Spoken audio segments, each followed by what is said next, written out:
नमस्कार मित्रांनो, स्वागत आहे तुम्हा सर्वांचं परत एकदा स्टडी विथ गुरु या आपल्या शैक्षणिक यूट्यूब चॅनलवर.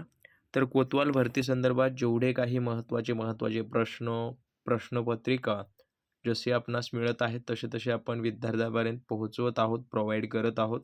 तर आजच्या तारखेमध्ये मित्रांनो, जिल्हा अधिकारी जे आहे लातूर या जिल्ह्याचा कोतवाल भरती संदर्भातचा क्वेश्चन पेपर या ठिकाणी आज घेण्यात आला होता.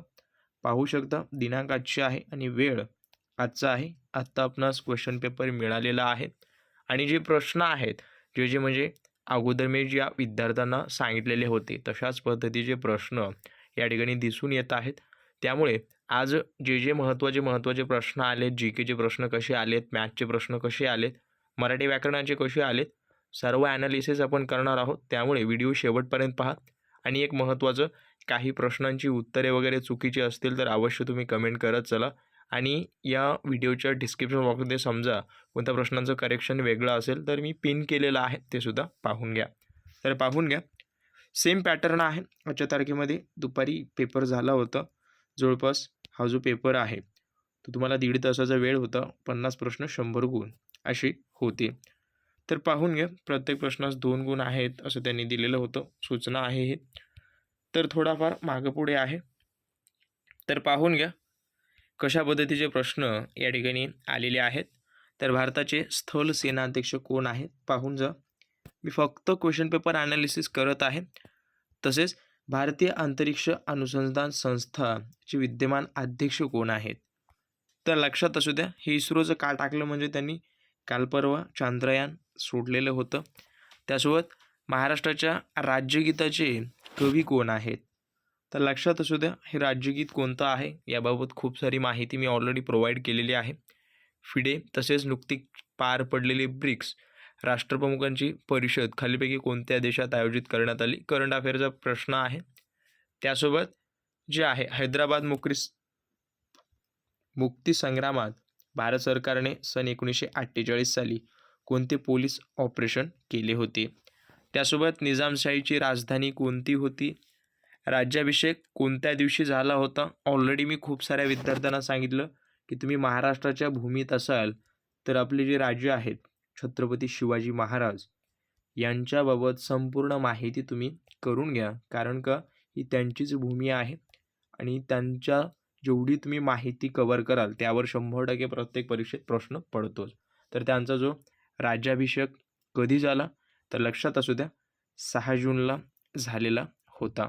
त्यासोबत कशावर झाला, रायगडावर झालेला आहे. भारतात सर्वप्रथम कोणत्या राज्याने शून्य आधारित अंदाजपत्रकाची संकल्पना राबवलेली आहे, करंट अफेअरचा प्रश्न आहे. तर लातूरचा हा पेपर आहे, त्यामुळे लातूरवर एक प्रश्न आलेला आहे मित्रांनो. तर 10 प्रश्न या ठिकाणी पाहून घेतले असतील. तर वळूयात पुढच्या प्रश्नांकडे. लातूरचे सुपुत्र श्री शिवाजी पाटील हे कोणत्या कालावधीत लोकसभेचे सभापती होते. त्यासोबत महाराष्ट्र राज्याचे विद्यमान राज्यपाल कोण आहेत तर रमेश बैस हे आहेत. सर्वोच्च न्यायालयाचे विद्यमान सरन्यायाधीश डॉक्टर धनंजय चंद्रचूड हे आहेत. तसेच लोकसभेचे उपसभापती कोण आहेत हे तुम्हाला कमेंट करायचं आहे. त्यासोबत उपराष्ट्रपती हे संस्थेचे पदसिद्ध अध्यक्ष असतात. तर ते कुठले असतात तर राज्यसभेचे ते पदसिद्ध अध्यक्ष असतात. कॉमन प्रश्न आहेत, तेवढं काही हार्ड नाही आहे. त्यासोबत हे प्रश्न आपण मागच्या टाईमला कव्हर केलेले होते. वडवळ बेट कशासाठी प्रसिद्ध आहे. लातूर जिल्ह्यातील महसुली उपविभाग किती आहेत. लातूर जिल्ह्याचं क्षेत्रफळ आणि औसा तालुक्यातील खरोसा टेकडीचे प्राचीन नाव काय आहे. तर हे महत्त्वाचे हे प्राचीन विभागाशी निगडीत प्रश्न विचारण्यात आलेले आहेत. त्यामुळे ते सुद्धा म्हणजे तुम्ही कोणत्याही जिल्ह्याचा जर पेपर देत असाल तर त्याची तुम्ही तयारी करून जा. तर पुढचे प्रश्न पाहूयात, जे की महत्त्वाचे आणि हे थोडं खालीवरी आहे, त्याबद्दल माफी असू द्या, कारण का जसा पेपर मिळालेला आहे तसा मी विद्यार्थ्यांपर्यंत प्रोव्हाइड करण्याचा प्रयत्न केलेला आहे. तर पाहून घ्या, पुढीलपैकी कोणत्या पर्यायातील 2 शब्द समान अर्थाचे आहेत. तर समान अर्थाचे कोणते शब्द आहेत तर पण, संकल्प, शंका, खात्री आणि बाणकर आणि तीक्ष्ण सूक्ष्म. तर लक्षात असू द्या याच्यामध्ये कोणते समानार्थी शब्द आहेत हे त्यांनी विचारलेलं आहे. तसेच पुढील शब्दाचा योग्य विरुद्धार्थी शब्द ओळखा असं त्यांनी म्हटलेलं आहे. अनुयायीला काय येतं. त्यासोबत या ठिकाणी अक्षरापासून तयार होणाऱ्या म्हणीतील 5वे अक्षर कोणते आहे? तर पाहून घ्या. त्यासोबत पुढील वाक्यातील दुसऱ्या अधोरेखित शब्दाचा अर्थ दिलेला आहे. पर्यायातून शोधा. अंगण मेहनत करणे हे शेतकऱ्याच्या जीवनाचे प्रमुख अंग आहे. तर काय म्हटलेलं आहे पाहून घ्या. पुढील वाक्यातील दुसऱ्या अधोरेखित शब्दाचा अर्थ या ठिकाणी दिलेल्या पर्यायातून शोधा असं त्यांनी म्हटलेलं आहे. तर अंग मेहनत करणे हे शेतकऱ्याच्या जीवनाचे प्रमुख अंग आहे. तर त्याला भाग वगैरे असं म्हणता येतं किंवा त्याचं समानार्थी होऊन जातं. तर हे मराठी ग्रामरचे प्रश्न आहेत.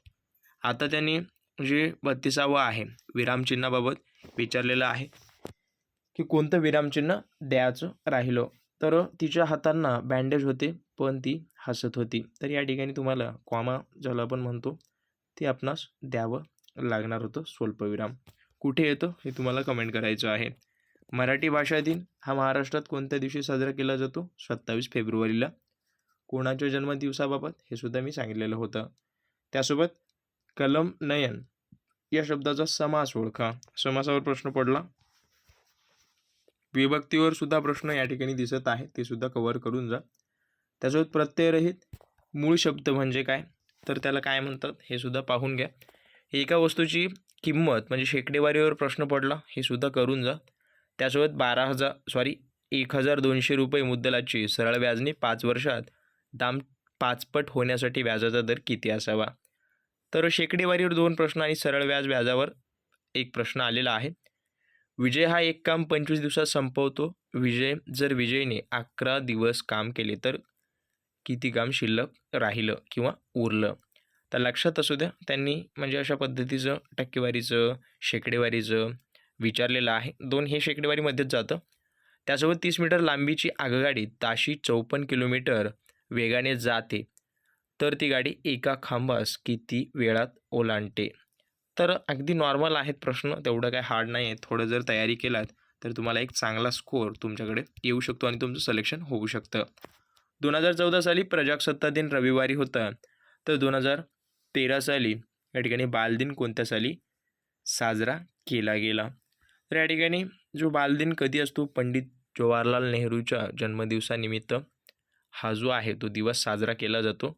तर त्याच्यामध्ये तुम्हाला डिवायडेशन करून या ठिकाणी प्रजासत्ताक दिन 26 जानेवारीला असतो. पंडित जवाहरलाल नेहरू यांचा बालदिन म्हणून साजरा केला जातो. कधी केला जातो त्याच्यामधलं तुम्हाला डिफरन्स वगैरे कव्हर करून 7ने भाग द्यायचा आहे. तशा पद्धतीचं तुम्हाला काढायचं आहे. नॉर्मल आहे, याचीसुद्धा शॉर्ट ट्रिक मी तुम्हाला अवेलेबल करून देणार आहे.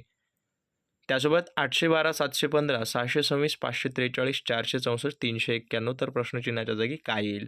तर त्याच्यामध्ये गणित, वजाबाकी, बेरीज याच्यामध्ये डिफरन्स म्हणजे कोणत्यापैकी एक क्रिया असू शकते. विसंगत संख्या ओळखा असं त्यांनी म्हटलेलं आहे. तर विसंगत संख्या पाहून घ्या काय आहे, 36, 09, 81, 04. तर या ठिकाणी विसंगत संख्या त्यांनी ओळखायला सांगितलेली आहे. तर काय काय आहे पाहून घ्या. या ठिकाणी त्यांनी वर्गमूळ दिलेला आहे, वर्ग दिलेला आहे. हा 3चा वर्ग, हा 4चा वर्ग, हा 9चा आहे, हा 2चा आहे. तर याच्यामध्ये डिफरन्स थोडंफार म्हणजे दशांश अंशाचं चिन्ह आहे ते पाहून घ्या. त्यासोबत एका दुकानदाराने मोबाईलच्या छापील किमतीवर 8% सूट दिली. जर मोबाईलची विक्री किती 18,400 रुपयाला असेल तर छापील किंमत किती असेल. सर्वप्रथम या 18,400ला तुम्हाला 100ने डिवायडेशन करायचं आहे, म्हणजे 1%मध्ये 184 येतं आणि 184 म्हणजेच जे आहे ते 8% सूट दिली त्यांनी, म्हणजे त्याच्यामध्ये अजून 8 बार गुणाकार करून याच्यामध्ये तुम्हाला ॲड करायचं आहे. तसेच पुढे पहा त्यांनी नेमकं काय काय दिलेलं आहे. तर 3 संख्यांचे या ठिकाणी कुठं डाऊट वगैरे आला असेल तर अवश्य तुम्ही कमेंट करा. त्या बाबतीत काही कन्फ्युजन नाही, कारण का एक महत्त्वाचा व्हिडिओ असल्याकारणाने लवकर अपलोड करत आहे. संपूर्ण सोल्युशन असलं तर सकाळीच अपलोड करता आलं असतं, पण विद्यार्थ्यांपर्यंत हा पेपर पोहोचला नसता. 3 संख्यांचे गुणोत्तर 5, 7, 3 आहे व प्रत्येक संख्येत 8 मिळवल्यानंतर या संख्यांची बेरीज 99 होते. तर सर्वात लहान संख्या कोणती. सोपं आहे, याचीसुद्धा ट्रिक मी तुम्हाला अवेलेबल करून देणार आहे. रामश्याम आणि गणेश यांच्या 5 वर्षापूर्वीच्या वयांची बेरीज किती 16 वर्ष होती. तर 5 वर्षानंतर त्यांच्या वयांची सरासरी किती असेल. सरासरी विचारलेलं आहे. काही विद्यार्थी बेरीज म्हणून बेरीज करून टाकतात. हैदराबाद मुक्तीसंग्रामाचे आद्यपीठ म्हणून गौरवण्यात आलेले राष्ट्रीय शाळा 1921ला खालीलपैकी कोणत्या ठिकाणी स्थापन झाली. हा एक जीकेचा किंवा सामान्य ज्ञानाचा इतिहासाचा प्रश्न आहे.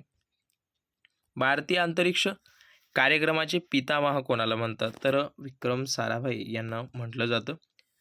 त्यासोबत हे जे आहे कोणत्या मूल्यांकनात एकाकास कागदी सोने असे म्हणतात? त्यासोबत शिक्षणाचा मूलभूत अधिकार हा खालीलपैकी कोणत्या कलमांतर्गत समाविष्ट करण्यात आलेला आहे? तर नॉर्मल असे प्रश्न आहेत. काही डाऊट वगैरे असतील अवश्य तुम्ही कमेंट करा. आणि हे जे प्रश्न आहेत ते मी जसा पेपर आपणास मिळालेला आहे तसा मी सोडून दिलेला आहे, विद्यार्थ्यांवर पोहोचवलेला आहे. त्यामुळे जसं तुम्हाला हा व्हिडिओ जर आवडला असेल नक्की लाईक करा आणि काही डाऊट वगैरे असतील तर अवश्य आपल्या चॅनलला तुम्ही कमेंट करू शकता. तर व्हिडिओ जास्तीत जास्त शेअर करा. ज्या विद्यार्थ्यांनी कोतवालमध्ये फॉर्म भरला आहे त्यांनी एवढ्याच विभागाची जास्त तयारी करून जा. तुम्हालासुद्धा असेच प्रश्न मिळणार आहेत. तर इंद्रांनो, भेटूया तशाच नवीन व्हिडिओसोबत तयारीसोबत. पाहत राहा आपलं आवडतं यूट्यूब चॅनल. धन्यवाद.